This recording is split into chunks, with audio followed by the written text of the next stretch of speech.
କହୁଛନ୍ତି ଉପମଧ୍ୟ ଶାରଦ ଚାଉଳ ବା 2 କୋଶ ଚୂର୍ଣ୍ଣ କରିବ।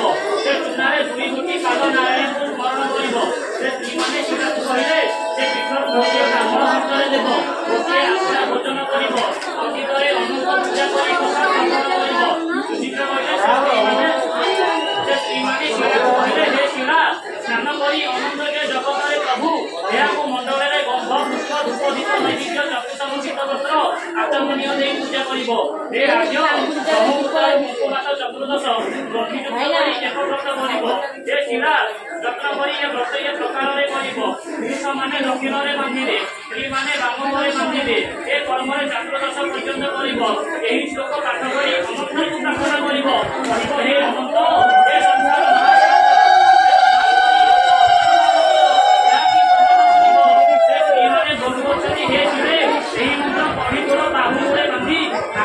दक्षिणा देव विश्वरूप दे अनंत जहां पूजा करी व्रत बांधिब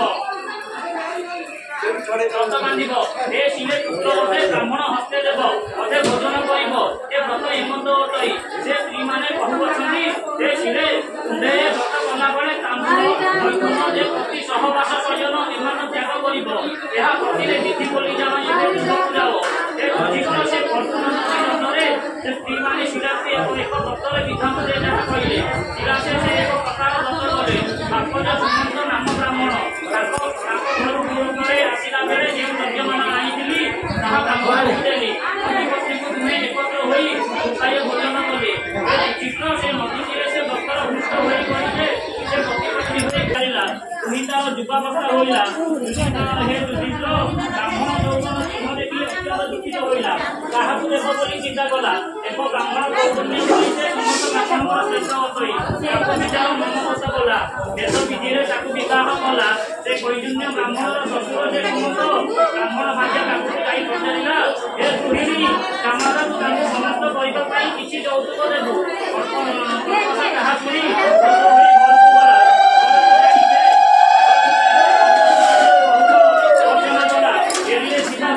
धरी खाली पिता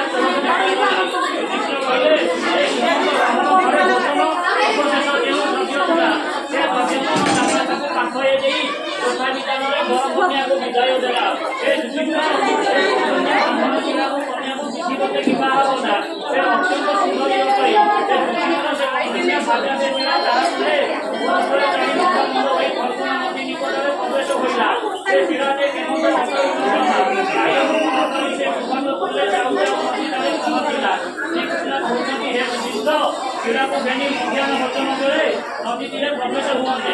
शिला देखा से पद्मा नदी में रक्तपत्र हो परिधान कर सप्त परिमाण विमान बसती सप्त परिमाण विमान दिले युधिष्ठिर शुक्ल चतुर्दशी दिन गोटे गोटे पूजा करुवा देखी शिला से पचारा कहले हे युधिष्ठिर जितेबेला शिला से पचारा ये व्रतर नाम कौन से कहले राजा ए व्रतर नाम है आनंद व्रत।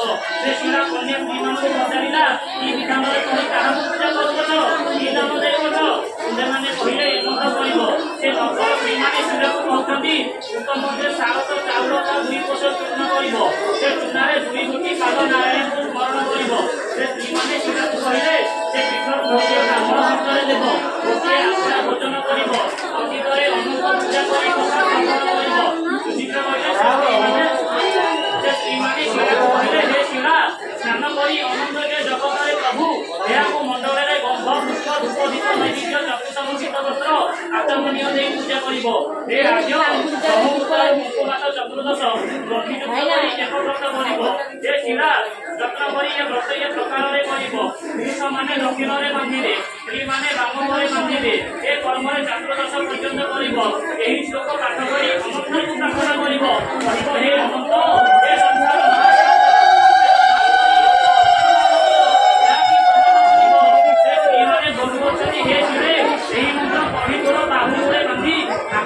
दक्षिणा देव विश्वरूप दे अनंत जहां पूजा करी व्रत बांधिब व्रत बांधिब। हे शिले पुत्र होते ब्राह्मण हस्ते देव अधे भोजन करिब। ए व्रत हेमंत होतई से स्त्री माने कहु अछंती हे शिले तुंडे व्रत कला बेले तांबूल मैथुन जे प्रति सहवास सयन एमान त्याग करिब। एहा प्रतिरे विधि बोली जानो ये पूजाओ। ए अधिकर से फर्तुन नरे से स्त्रीମାନେ ଶିଳାସେ ଏକ ପତ୍ରରେ ବିଧାନ ଦେ ଯାହା କହିଲେ ଶିଳାସେ ସେ ଏକ ପ୍ରକାର ଦତ୍ତ କଲେ ବାପଜ ସୁମନ୍ତ ନାମ ବ୍ରାହ୍ମଣ ତାଙ୍କ ଘରୁ ଗୁରୁକୁଳରେ ଆସିଲା ବେଳେ ଯେଉଁ ଯଜ୍ଞମାନ ଆଣିଥିଲି ତାହା ବ୍ରାହ୍ମଣ